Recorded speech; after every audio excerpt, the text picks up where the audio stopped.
In a twist that has sent shockwaves through Hollywood and the DC fandom, Henry Cavill has allegedly been fired, again. Hello viewers. Welcome to Stats In. If you're just joining us, please subscribe and don't forget to turn on notifications bell for more videos. The beloved actor, widely known for his iconic portrayal of Superman, is once more at the center of controversy and chaos, and this time, the fallout is more brutal than ever before. Just months ago, fans were celebrating Cavill's long-awaited return to the DC universe. After years of speculation and silence, he made a surprise cameo as Superman in Black Adam, reigniting hope that he would reclaim the cape and take flight once again. His heartfelt social media announcement confirmed it, "I'm back as Superman." But just as quickly as he soared back into the spotlight, the rug was pulled from under him, and everything changed. The James Gunn Shakeup. Enter James Gunn and Peter Safran, the new heads of DC Studios. As they unveiled their bold new vision for the DC universe, fans were stunned to learn that Henry Cavill would no longer be their Superman. Gunn's plans included a reboot of the character, focusing on a younger version of Clark Kent, effectively rendering Cavill obsolete. The decision sent fans into a frenzy. Social media exploded with outrage, petitions, and even calls to boycott upcoming DC films. Cavill's loyal fanbase was devastated. How could this happen again? Wasn't he promised a future? Wasn't this supposed to be his redemption? But behind the scenes, insiders whisper of a far more complicated and dramatic situation than what's been presented to the public. Fallout behind closed doors. According to anonymous studio insiders, the split wasn't as clean as it seemed. Tensions between Cavill's team and Warner Brothers executives allegedly reached a boiling point during renegotiations. Sources claim Cavill was demanding more creative control, including script input and producer-level authority on future Superman projects, demands the studio wasn't willing to meet under the new leadership. One executive reportedly described Cavill's behavior as increasingly difficult, while others defended the actor, saying he was simply trying to protect the integrity of the character he loved. Was Cavill fighting for Superman or for himself? Opinions differ wildly depending on whom you ask. To make matters worse, Cavill was simultaneously pulled from The Witcher, another high-profile project where he had gained a devoted following. While official statements cited scheduling conflicts, fans have long speculated that deeper creative disputes were at play. The emotional toll. Behind the headlines and studio politics lies the emotional toll the saga has taken on Cavill himself. Known for his professionalism and passion, Cavill poured his heart into these roles. To be dropped not once, but twice, from two beloved franchises has been nothing short of humiliating, according to those close to the actor. In a recent, carefully worded interview, Cavill avoided naming names but admitted that things didn't go the way I had hoped. But I believe everything happens for a reason. Cryptic but telling.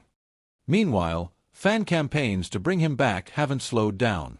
Hashtag Bring Back Cavill and hashtag Not My Superman continue to trend on X, formerly Twitter, with many accusing DC of betraying both the actor and the audience.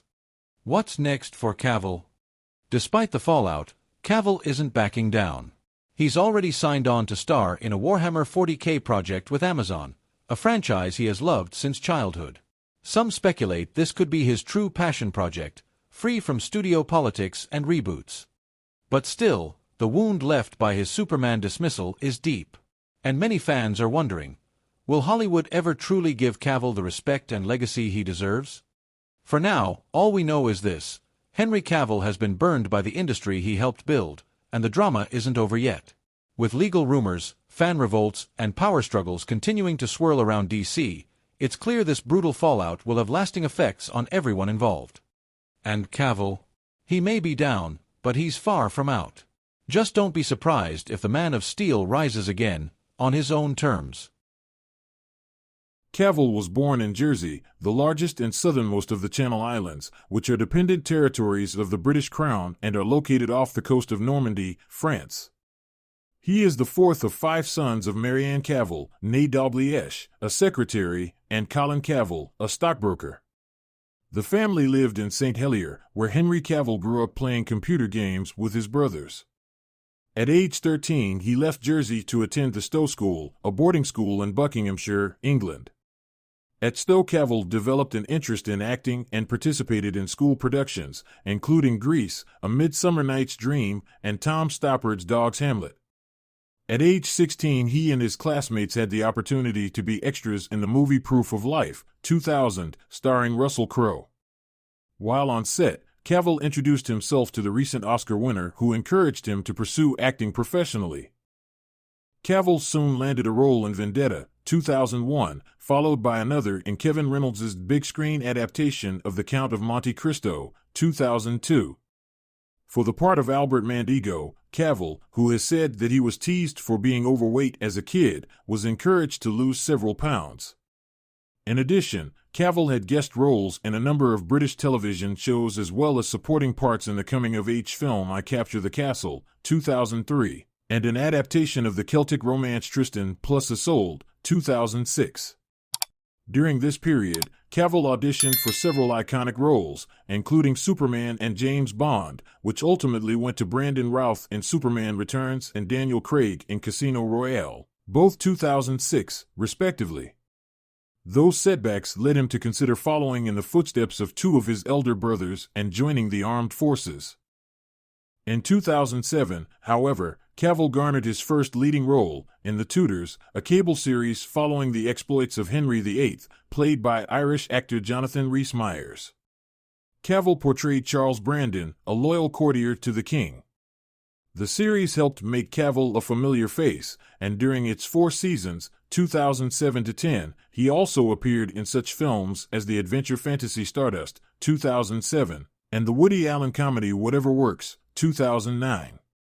After The Tutors, Cavill proved his skill as an action star, playing Greek hero Theseus in Immortals, 2011, and the son of a CIA agent, played by Bruce Willis, in The Cold Light of Day, 2012. In 2011, Cavill announced that he had been cast as Clark Kent/Superman in Man of Steel, 2013. He later admitted that he had missed the call from director Zack Snyder offering him the job because he had been playing the online game World of Warcraft. To portray the Man of Steel, Cavill transformed his body, adding so much muscle that he sometimes split the seams of his Superman costume. He also had the opportunity to work alongside Crowe, who played Superman's father. Jor-El. Cavill went on to reprise the role in Batman v Superman, Dawn of Justice, 2016, starring opposite Ben Affleck as Batman, and in Justice League, 2017, featuring such DC comic book heroes as Wonder Woman, played by Israeli actress Gal Gadot. In between Superman films, Cavill starred in director Guy Ritchie's big-screen adaptation of The Man from UNCLE, 2015, playing a CIA agent who teams up with a KGB agent, played by Armie Hammer, and in Sandcastle, 2017, portraying a Special Forces captain on a 2003 tour of Iraq. Cavill then played the main antagonist in Mission Impossible Fallout, 2018, the 6th installment of Tom Cruise's Mission Impossible series.